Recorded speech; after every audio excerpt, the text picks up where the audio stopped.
मेरे विद्यार्थियों, मेरे बच्चों, आज मैं आप लोगों को क्लास 10 का हिंदी पढ़ाऊंगा। और मेरे विद्यार्थियों, मैं आप लोगों को एक आवश्यक सूचना देना चाहता हूं कि आज से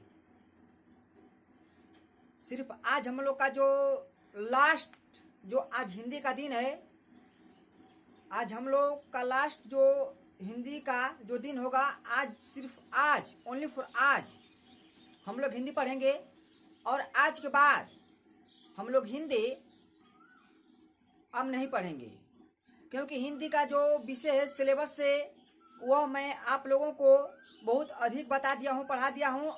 और मैं अब चाहता हूँ कि सोमवार से मैं बच्चों को मैथ और साइंस का घंटी दूँ, मैथ और साइंस का। अब बच्चों, हम लोग को सोमवार से जो क्लास 10 के बच्चे हैं तो सिर्फ मैथ और साइंस पढ़ाया जाएगा। ठीक है मेरे विद्यार्थियों, आप लोगों को सोमवार से सिर्फ मैथ और साइंस पढ़ाया जाएगा, क्योंकि आप लोगों को मैंने हिंदी माने आधा से अधिक खत्म कर दिया है, समाप्त कर दिया है। इसीलिए मैं आप लोगों को अब जो मैथ है तो 9th और 10th क्लास के बच्चों को अब मैथ मैं पढ़ाऊंगा। और सोमवार से जो हम लोग का जो न्यू बैच है मैथमेटिक्स क्लास एंड साइंस हम लोग शुरू करेंगे। और जो हम लोग को जहां से पढ़ाई हुआ था और वहां से जहां से हम लोग बंद कर दिए थे, वहीं से जो हम लोग का जो पढ़ाई है वह स्टार्ट होगा। ठीक है मेरे विद्यार्थियों, आज मैं आप लोगों को क्लास 10 का जो हिंदी है वह पढ़ाऊंगा। और जो हम लोग का हिंदी का आज लास्ट दिन है, फिर उसके बाद में हम लोग सोमवार से मैथ और साइंस पढ़ेंगे। ठीक है विद्यार्थियों, देखिए मेरे विद्यार्थियों, मैं आज जो पाठ आप लोगों को पढ़ाने जा रहा हूं तो नाखून क्यों बढ़ते हैं, नाखून क्यों बढ़ते हैं, मैं इसी पाठ के बारे में आप लोगों को बताऊंगा। ठीक है विद्यार्थियों, कोई भी कहानी हो, कोई भी कविता हो, आप लोग मेरे वीडियो को लास्ट तक नहीं देखिएगा तो आप लोगों को समझ में नहीं आएगा। जहां पर मेरे विद्यार्थियों आप लोगों को अगर डाउट बुझाता हो तो आप लोग तुरंत मुझे कमेंट कीजिए, कृपया कमेंट करना मत भूलिएगा। ठीक है विद्यार्थियों, अगर जहां पर आप लोग को डाउट बुझा तहां तुरंत आप लोग कमेंट कीजिए। ठीक है मेरे विद्यार्थियों, आज जो हम लोग पढ़ने वाले हैं नाखून क्यों बढ़ते हैं, हम आज इस नाखून क्यों बढ़ते हैं इस पाठ के बारे में चर्चा करेंगे। अब पूर्ण रूप से विस्तारित से विधियों से हम लोग चर्चा करेंगे और आप लोगों को बताया जाएगा। मेरे विद्यार्थियों, मैं आप लोग जानते हैं कि नाखून क्यों बढ़ते हैं, नाखून क्यों बढ़ते हैं, इस कहानी के लेखक कौन है, हजारी प्रसाद द्विवेदी। नाखून क्यों बढ़ते हैं मेरे विद्यार्थियों, इस कहानी के लेखक कौन है, हजारी प्रसाद द्विवेदी। ठीक है विद्यार्थियों, मैं हजारी प्रसाद द्विवेदी के जीवनी चरित्र के बारे में थोड़ा सा बता देता हूं और बताने के बाद मैं तुरंत आप लोगों को कहानी बता रहा हूं। ठीक है विद्यार्थियों, ओके। देखिए बाबू, नाखून क्यों बढ़ते हैं, जिनका लेखक है हजारी प्रसाद द्विवेदी। हजारी प्रसाद द्विवेदी का जन्म मेरे विद्यार्थियों 1907 ईस्वी में हुआ। ठीक है बाबू, हजारी प्रसाद द्विवेदी का जन्म कब हुआ, 1907 ईस्वी में उनका जन्म हुआ था।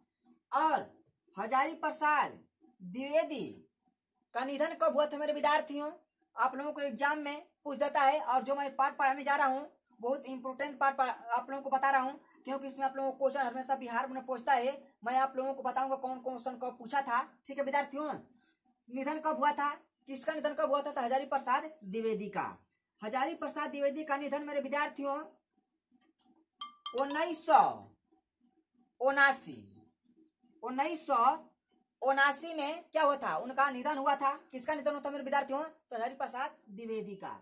जन्म स्थान बलिया उत्तर प्रदेश। कहाँ मेरे विद्यार्थियों, उनका जन्म स्थान कहाँ था, बलिया उत्तर प्रदेश में क्या उनका जन्म स्थान था। ठीक है बाबू, हजारी प्रसाद द्विवेदी का पूरा नाम आ जाता है एग्जाम में। बहुत इंपोर्टेंट क्वेश्चन, बहुत इंपोर्टेंट क्वेश्चन है मेरे विद्यार्थियों। आप लोग एग्जाम का जो बिहार बोर्ड का जो पेपर होता है आप लोग उसे देखिएगा, तो कभी आप लोगों को जो एग्जाम में एक क्वेश्चन पूछा होता है, ठीक है, कि हजारी प्रसाद द्विवेदी का पूरा नाम बताइए। तो आप लोगों को बताने कि हजारी प्रसाद द्विवेदी का पूरा नाम आचार्य हजारी प्रसाद द्विवेदी। क्या नाम है मेरे विद्यार्थियों? आचार्य हजारी प्रसाद द्विवेदी। आचार्य हजारी प्रसाद द्विवेदी क्या है? उनका नाम है। किसका नाम है मेरे विद्यार्थियों?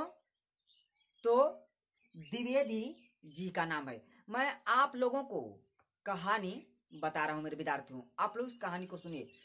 मेरे विद्यार्थियों, आप लोग कहानी को अगर ध्यान पूर्वक से समझिएगा तो आप लोग को यह कहानी समझ में आएगी। अगर आप लोग ध्यान पूर्वक से नहीं समझिएगा, अगर कोई भी मैं चीज पढ़ाता हूं, चाहे कोई भी चीज हो, अगर आप लोगों से लास्ट तक नहीं देखिएगा, नहीं पढ़िएगा, नहीं समझिएगा, तो आप लोगों को समझ में नहीं आएगा। आप लोगों को समझने में कठिनाई, प्रॉब्लम हो सकती है मेरे विद्यार्थियों।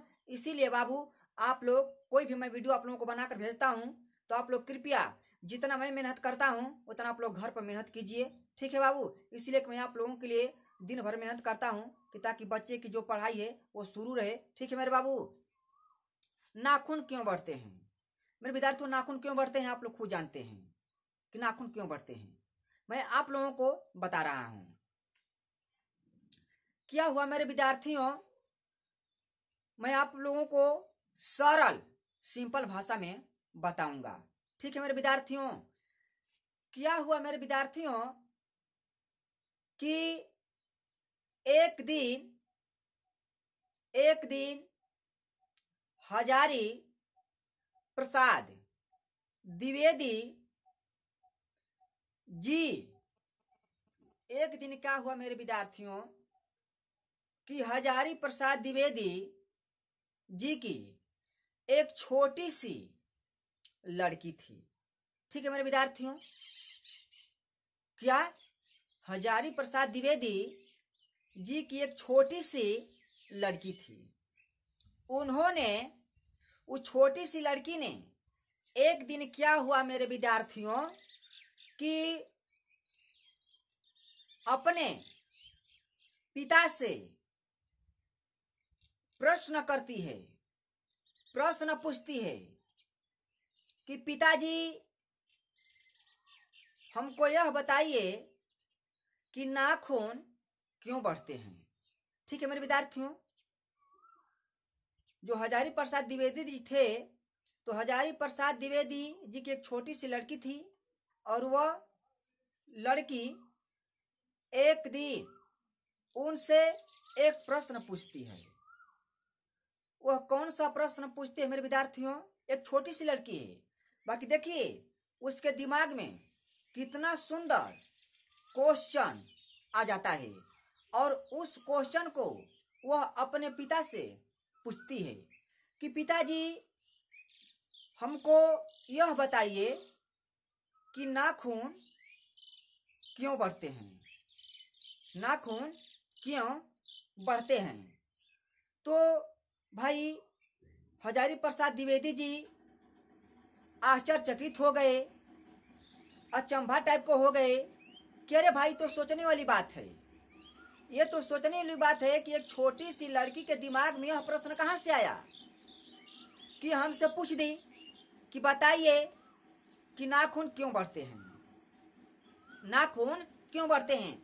यही नहीं मेरे विद्यार्थियों, अगर कोई लड़का हो, छोटा सा लड़का या लड़की हो, अगर वह अल्पज्ञ माता और पिता, अल्पज्ञ के मेरे विद्यार्थियों क्या होता है? निरक्षर। अल्पज्ञ का मतलब क्या होता है? निरक्षर। अगर मेरे विद्यार्थियों छोटा सा लड़का हो या लड़की हो, वह अल्पज्ञ पिता से यह प्रश्न पूछ देती है कि बताइए पिताजी की नाखून क्यों बढ़ते हैं, तो जो अल्पज्ञ पिता हैं वे तो पहले सोच में पड़ जाएंगे कि भाई मैंने इस जो लड़का या लड़की जो मुझसे क्वेश्चन की कि बताइए पिताजी के नाखून क्यों बढ़ते हैं, मैं इस लड़की को क्या जवाब दूं। मैं इसका उत्तर क्या उसे बताऊं। वो थोड़ा सा मेरे विद्यार्थियों आश्चर्यचकित हो जाते हैं, सोच में पड़ जाते हैं कि मैं कब बताऊं कि नाखून कब बढ़ जाता है, कब नहीं बढ़ता है, कितने दिनों के बाद बढ़ जाता है, किस प्रकार से मैं इससे बताऊं। वो तो मुझसे वह प्रश्न पूछकर मुझे वह अचंभा में डाल दिया, आश्चर्यचकित कर दिया। तो मेरे विद्यार्थियों वही हजारी प्रसाद द्विवेदी जी बोलते हैं कि देखो बेटी, जो नाखून है तो 3 दिनों के बाद लगभग नाखून क्या होता है, बढ़ जाता है। 3 दिनों के बाद विद्यार्थियों का होता है, नाखून बढ़ जाता है। कितने दिनों के बाद? 3 दिनों के बाद क्या होता है, नाखून बढ़ जाता है। मेरे विद्यार्थियों यह बहुत इंपोर्टेंट कहानी है, बहुत अच्छी कहानी है। आप लोग सुनिएगा ध्यान से, एकदम लास्ट तक इस वीडियो को देखिएगा तो आप लोग एकदम कहानी समझ में आ जाएगी। मेरे विद्यार्थियों क्या हुआ मेरे विद्यार्थियों कि बोले कि 3 दिन के बाद नाखून बढ़ जाती है। मेरे विद्यार्थियों हजारी प्रसाद द्विवेदी जी बोलते हैं कि मनुष्य नाखून को क्यों काट देता है, मनुष्य नाखून को क्यों काट देता है। क्योंकि मैं आप लोगों को कहानी बता रहा हूं मेरे विद्यार्थियों, मैं बहुत पुराना, बहुत समय की कहानी मैं आप लोगों को बता रहा हूं। शायद मैंने इस कहानी को आप लोगों को बता दिया हूं, मैं दोबारा बता रहा हूं कि शायद आप लोग इसे समझ जाइए, कि ताकि आप लोगों को किसी प्रकार से कोई दिक्कत न हो। मेरे विद्यार्थियों जब मनुष्य वनमानुष था, जब मनुष्य क्या था मेरे विद्यार्थियों, वनमानुष था, तो उस समय मनुष्य को नख की अति आवश्यकता थी। क्योंकि जो मनुष्य वनमानुष था, वनमानुष का मतलब क्या होता है मेरे विद्यार्थियों, कि जो जंगल में रहते हैं। क्या करते हैं? जंगल में रहते हैं। पहले मेरे विद्यार्थियों किसी को किसी भी चीज के बारे में जानकारी नहीं थी। किसी को, जब मनुष्य वनमानुष था तो उस समय मनुष्य को किसी भी चीज के बारे में, किसी भी वस्तु के बारे में उतना पूर्ण रूप से जानकारी नहीं थी। जब मनुष्य वनमानुष था, वह जंगल में जब मनुष्य रहता था मेरे विद्यार्थियों, तो मनुष्य को सर्वप्रथम नख की अति आवश्यकता थी। क्यों आवश्यकता थी मेरे विद्यार्थियों? क्योंकि मनुष्य के पास, जो मनुष्य वनमानुष थे, तो उन लोगों के पास न हर न हथियार कुछ भी नहीं था। न हर न हथियार मेरे विद्यार्थियों कुछ भी नहीं था। इसीलिए जो मनुष्य वनमानुष थे वे जंगल में रहते थे, तो अपना रक्षा करने के लिए उन लोगों को उनकी नख की जरूरत थी। क्योंकि उस समय किसी भी वनमानुष को हर न हथियार न शस्त्र अस्त्र के बारे में जानकारी नहीं था मेरे बाबू। इस सब के बारे में जानकारी नहीं था। जब जानकारी नहीं था तो मनुष्य स्वयं अपना रक्षा करने के लिए मेरे विद्यार्थियों नख को बढ़ाता था। क्योंकि नख ही उन लोगों का रक्षक था। नख से ही वे लोग अपना रक्षा करते थे और सुरक्षित से रहते थे। क्योंकि उस समय जब मनुष्य वनमानुष था मेरे विद्यार्थियों, तो बाबू कहा जाता है कि उन लोगों को न शस्त्र के बारे में, न अस्त्र के बारे में, न हर न हथियार के बारे में, एक किसी चीज के बारे में जानकारी नहीं था। इसीलिए वे लोग अपने नख को संभालते थे, नख से ही अपना सुरक्षित करते थे। और नख ही कहा जाता है कि उनका जो बहुत बड़ा हथियार था।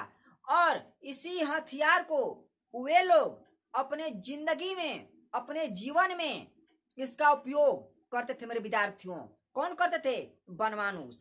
ठीक, उन लोगों के पास दांत भी था मेरे विद्यार्थियों, उन लोगों के पास दांत भी था।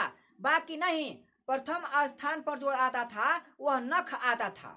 प्रथम स्थान पर जो मेरे विद्यार्थियों आता था वह नख आता था। क्योंकि अगर वे जंगल में शिकार करने के लिए जाते थे तो उनकी नख बहुत बड़ा बड़ा वे लोग संभालते थे, नख बहुत बड़ा बड़ा कर लेते थे, बढ़ा लेते थे और उसी नख से वे लोग शिकार करते थे और उसी नख से वे लोग अपना रक्षा करते थे। क्योंकि मेरे विद्यार्थियों जो मनुष्य वनमानुष था तो उस समय इस पृथ्वी पर कुछ भी कृषि का नाम और निशान नहीं था। सिर्फ मनुष्य, फूल, फल और सब पशु पक्षियों का शिकार कर कर वे लोग अपना जीविका चलाते थे, अपने जीवन का परवरिश करते थे। क्योंकि उस समय सिर्फ इस पृथ्वी पर जंगल था। क्या था मेरे विद्यार्थियों? जंगल था। कृषि का कोई नाम निशान नहीं था। तो उस समय मनुष्य को, जब मनुष्य जंगल में रहते थे, वनमानुष थे, तो उन लोगों ने अपना जीविका चलाने के लिए क्या करते थे मेरे विद्यार्थियों? फूल फल इत्यादि तोड़कर किसी भी जंतु, पशु, पक्षी का वे लोग अपने नख से शिकार कर देते थे और शिकार कर कर उसी से वे लोग अपना जीविका चलाते थे। यही नहीं मेरे विद्यार्थियों, वे लोग लकड़ी का भी हथियार बना लेते थे। वे लोग लकड़ी का भी हथियार बना लेते थे और लकड़ी का हथियार बनाकर उससे भी अपने शरीर का वे लोग रक्षा करते थे। मेरे विद्यार्थियों, कहा जाता है कि जैसे जैसे समय बीतता चला गया वैसे वैसे जो नाखून की जो प्रक्रिया थी कि जो वनमानुष ने इसका अपने जीवन काल में उपयोग करता था वह लुप्त होता चला गया, समाप्त होता चला गया।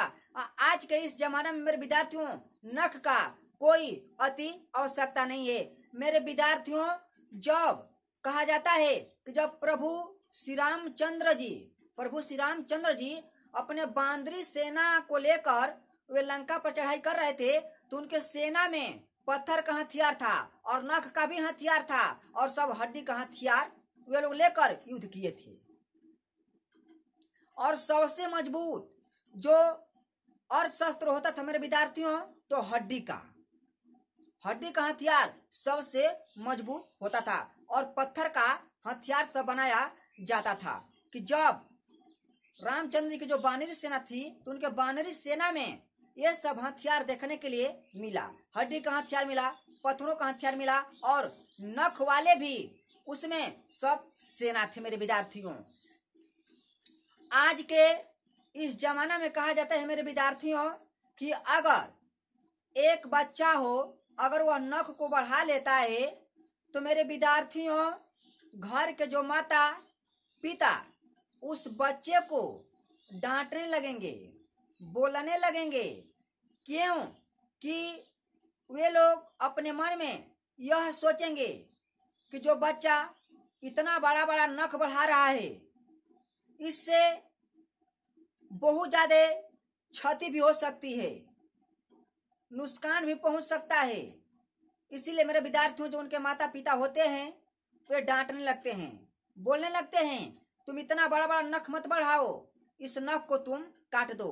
यही नहीं, अगर बच्चे स्कूल में पढ़ने के लिए चले जाते हैं तो जो उनके टीचर होते हैं वे नख को देखते हैं, जब देखते हैं मेरे विद्यार्थियों तो तुरंत बच्चों को मारने पीटने लगते हैं। क्यों बाबू? कि आज के इस जमाना में कहा जा रहा है कि नख का कोई आवश्यकता ही नहीं, कोई जरूरत ही नहीं। जैसे जैसे मेरे विद्यार्थियों समय बीता चला गया वैसे वैसे इस संसार में हर चीजों, हर वस्तुओं का परिवर्तन होता चला गया। नख का युग समय जब समाप्त हुआ मेरे विद्यार्थियों तो जब मनुष्य वनमानुष था तो उस समय मनुष्य को धातु के बारे में जानकारी नहीं था। अब जब नख का जब समय समाप्त हो गया मेरे विद्यार्थियों तो अब सब जितने सब हमारे भारत देश में जैसे जैसे समय बीता गया, विश्व में जैसे संसार में जैसे जैसे समय बीता गया वैसे वैसे सब लोग एक से एक हथियार का उपयोग करने लगे, एक से एक हथियार का निर्माण किए। क्योंकि आज के इस जमाना में मेरे विद्यार्थियों नख की कोई आवश्यकता नहीं है। मनुष्य के पास इतना सब हथियार हो गया है कि ताकि वह अब एटम बम, परमाणु बम का इस्तेमाल कर रहा है। नख के तरफ वह अपने मुड़ी नजर उठाकर तक वह नहीं देखता है कि नख को भी एक ऐसा समय था कि मनुष्य नख को हथियार के रूप में, अर्धशस्त्र के रूप में वह इस्तेमाल करता था। मेरे विद्यार्थियों, क्या हुआ कि मेरे विद्यार्थियों जब समय बीतता चला गया तो मनुष्यों के पास एक से एक धातु के हथियार हुए जिसका वे लोग आज इस्तेमाल कर रहे हैं। और धातु के जितने सब हथियार थे वो भी अब उनका भी उतना उपयोग नहीं किया जा रहा है। अब सिर्फ किसका उपयोग किया जा रहा है मेरे विद्यार्थियों? कास्तूर, बंदूक, बम, एटम बम, परमाणु बम, इस सब का सब इस्तेमाल किया जा रहा है। क्योंकि अब नख की मनुष्यों को कोई आवश्यकता नहीं है। क्योंकि मेरे विद्यार्थियों आज का जो युग कहा जाता है वह वैज्ञानिकों का युग कहा जाता है।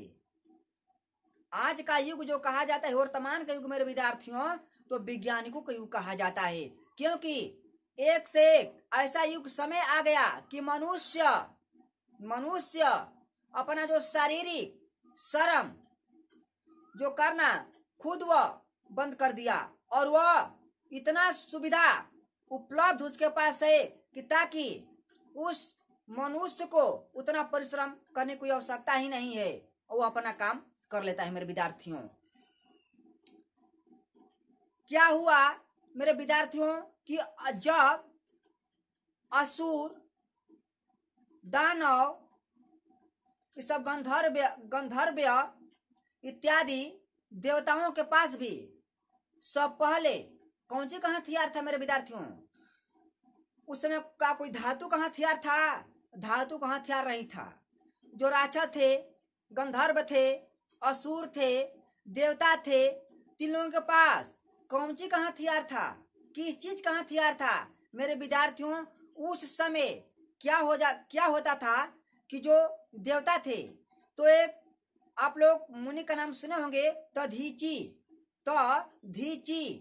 ऋषि के हड्डियों से इंद्र का वज्र बना। इसे हम देवताओं के राजा इंद्र को कहते हैं। किसको कहते हैं मेरे विद्यार्थियों? देवताओं के राजा किसे कहते हैं? इंद्र को कहते हैं। तो तधीची ऋषि के हड्डियों से इंद्र का वस्त्र बन, यानी कि जो उनका हथियार था, अस्त्र था, वह बना। किसका बना? तो इंद्र का। किसका बना मेरे विद्यार्थियों? इंद्र का, कि जो देवताओं के राजा थे। मेरे विद्यार्थियों देवताओं के पास भी हर हथियार नहीं था। पहले हड्डी का हथियार बनाया जाता था। हड्डी का हथियार सबसे मजबूत हथियार होता था। हाथी के दांत का भी हथियार के रूप में इस्तेमाल किया जाता था। फिर क्या होता कि जब राक्षस और देवता में जब युद्ध होता था मेरे विद्यार्थियों तो देवताओं के पास क्या था? विद्याएं थी। वे लोग बहुत विद्या जानते थे। और जो देवता थे तो लोगों के पास हर हथियार भी था। बाकी जो असुर थे तो लोगों के पास ज्यादा विद्याएं थी। वे लोग कोई अपनी विद्या से लड़ता था, कोई अपने और शस्त्र से लड़ता था। और जैसा उन लोगों के पास हथियार था उसी हथियार को वे लोग इस्तेमाल करते थे और लड़ते थे। आप लोग खुद इस सभी दृश्यों को आप लोग रामायण में देखे होंगे। ठीक है, रामायण में इसका चर्चा किया गया है। मेरे विद्यार्थियों मेरे बच्चों, कहा जाता है कि जो नाखून है तो मनुष्य नाखून को बार बार काट देता है। मनुष्य नाखून को बार बार काट देता है मेरे विद्यार्थियों। बाकी नाखून वह कुछ नहीं बोलता है। जब मनुष्य चाहता है तब इस नख को काटकर हटा देता है, खत्म कर देता है। क्यों खत्म कर देता है? क्योंकि मेरे विद्यार्थियों आज के इस जमाना में, आज के इस युग में मनुष्य को नख की कोई आवश्यकता नहीं है, इसीलिए मनुष्य नख को काटकर खत्म कर देता है। उसे हथियार के रूप में वह इस्तेमाल नहीं करता है, क्योंकि नख को जब वह काटता है तो नख कहा जाता है कि वह बेहाया के रूप में चुपचाप वह पड़ा रहता है। अंधा है यह नख, क्योंकि यह नहीं देखता है कि कौन मुझे काटता है और नहीं काटता है, क्योंकि मेरे विद्यार्थियों यह मनुष्य के ही शरीर में है, यह मनुष्य के ही शरीर में है। क्योंकि जब मनुष्य नख को काटता है तो मनुष्य को कोई दर्द की एहसास नहीं होती है, क्योंकि इसमें नसें नहीं होती है, इसीलिए मनुष्य को दर्द नहीं होता है। और मनुष्य जब चाहता है तब इस नख को मनुष्य काट कर खत्म कर देता है, हटा देता है। बाकी मेरे विद्यार्थियों, जो नख है वह कुछ नहीं बोलता है, वे डंक को सहता रहता है, बर्दाश्त करता रहता है, और न इसके पास आंख है, न कान है, न यह देख सकता है, न सुन सकता है। मेरे विद्यार्थियों, उसे जिस प्रकार से काट कर बेच दिया जाता है और उसी प्रकार से जिस प्रकार से बेहाया होता है, उसी प्रकार से इससे अगर बेहाया को अगर एक स्थान से अगर दूसरे स्थान तक उसे बेच दीजिएगा तो वह पुनः मेरे विद्यार्थियों फिर से वह पौधा बन जाएगा। उसी प्रकार से जो नख है तो नख को बेहाया कहा गया है। क्यों कहा गया है? कवि ने कहा, क्यों कहा मेरे विद्यार्थियों? इसलिए कहा कि ताकि बार बार जब मनुष्य काटता है, बार बार इसे डंक मारता है, ताकि क्यों नहीं बोलता है, उतना वह कष्टों को चुपचाप सह लेता है, बर्दाश्त कर लेता है। वह किसी से नहीं कह सकता है। क्यों कह सकता है? क्यों कह सकता है मेरे विद्यार्थियों? क्योंकि यह कहने में असक्षम है, क्योंकि इसके पास मुख नहीं है, नहीं इसके पास क्या है, आंख नहीं है कि यह देख सकता है कि मुझे कौन काट रहा है और कौन नहीं काट रहा है। वे चुपचाप हर कष्टों को वह सहता रहता है मेरे विद्यार्थियों, और वह किसी से कुछ भी नहीं कहता है। मेरे विद्यार्थियों, जैसे जैसे समय बीतता चला गया वैसे वैसे जो नख की जो प्रक्रिया है वह समाप्त हो गई। अभी ऐसा जो एक गौड़ जिसे देश है, गौड़ देश, आप लोग किताब में इसे देख लीजिएगा, पढ़ लीजिएगा कि वहाँ के लोग आज भी मेरे विद्यार्थियों नख को संभालते हैं, बहुत अच्छे से उसको संभालते हैं, ताकि नख का वे आज भी इस्तेमाल करते हैं। मेरे विद्यार्थियों, वे युग वे समय तक मनुष्य उसे नहीं भूल सकता है कि मनुष्य उसे भूल जा, ऐसा नहीं हो सकता है कि मनुष्य उसे भूल जा सकता है। कैसे? अगर कहा जाए कि अगर हिरोशिमा पर जब परमाणु बम फेंका गया था तो उसे कौन भुला सकता है? कोई नहीं भुला सकता है। मेरे विद्यार्थियों, कहा जाता है कि सूरदास जी ने बोले थे कि कभी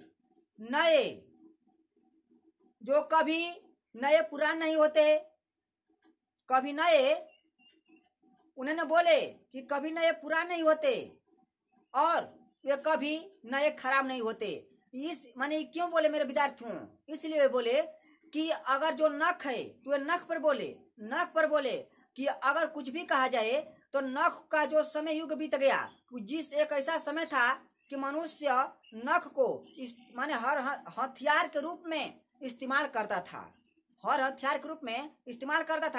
बाकी आज का मनुष्य, जब मनुष्य कोई भी भूगोल पढ़ता है तो खुद मनुष्य को समझ में आ जाता है कि जब मनुष्य बनमानुष था तो मनुष्य की नख की आवश्यकता नहीं थी। का मनुष्य उसे याद नहीं करता है, मनुष्य को याद नहीं पड़ जाता है कि हाँ, एक दिन ऐसा समय था कि मनुष्य को नख की अति आवश्यकता थी। क्या मेरे विद्यार्थियों? स्वाधीनता जब हमारा देश स्वतंत्र हुआ, जब कहा जाता है स्वाधीनता, स्वराज्य जब हमें सभी प्राप्त हो गई, तो क्या जितने सब हमारा देश के जो हमारे देश को स्वाधीनता दिलाने वाले थे, क्या वो सब पुराने हो गए? वे सब पुराने हो गए? क्या उनका नाम नहीं लिया जाता है? मेरे विद्यार्थियों, पुराना चीज जो है, अगर समझो कि पुराना कभी नया नहीं हो सकता, नया कभी पुराना नहीं हो सकता है। नहीं मेरे विद्यार्थियों, ऐसा तो नहीं हो सकता है। अब मनुष्य को इसमें समझ में अब यह समझने में फर्क पड़ जाएगा मेरे विद्यार्थियों। क्या फर्क पड़ जाएगा? हम अभी आपको बताए कि जब पूर्ण स्वराज, स्वाधीनता की जब हमें प्राप्ति हो गई, देश आजाद हो गया, 15 अगस्त 1947 को, तो मेरे विद्यार्थियों, क्या हमारे देश के आजाद कराने वाले, जो हमारे देश के आजाद कराए, वो तो बहुत पहले हमारे देश को आजाद करा दिए। तो कहो कि उनके नामों को ना हम याद करें, उनको हम ना याद करें कि हमारे देश को कौन आजाद कराया, कौन नहीं आजाद कराया। स्व कभी इस शब्दों से हट सकता है, स्वाधीनता कभी हट सकता है, नहीं हट सकता है, समाप्त हो सकता है, कभी नहीं समाप्त नहीं हो सकता है मेरे विद्यार्थियों। उसी प्रकार से मनुष्य न की प्रवृत्ति को भुला नहीं सकता है, क्योंकि वैसा समय था, वैसा कल था कि मनुष्य नख की अति आवश्यकता थी।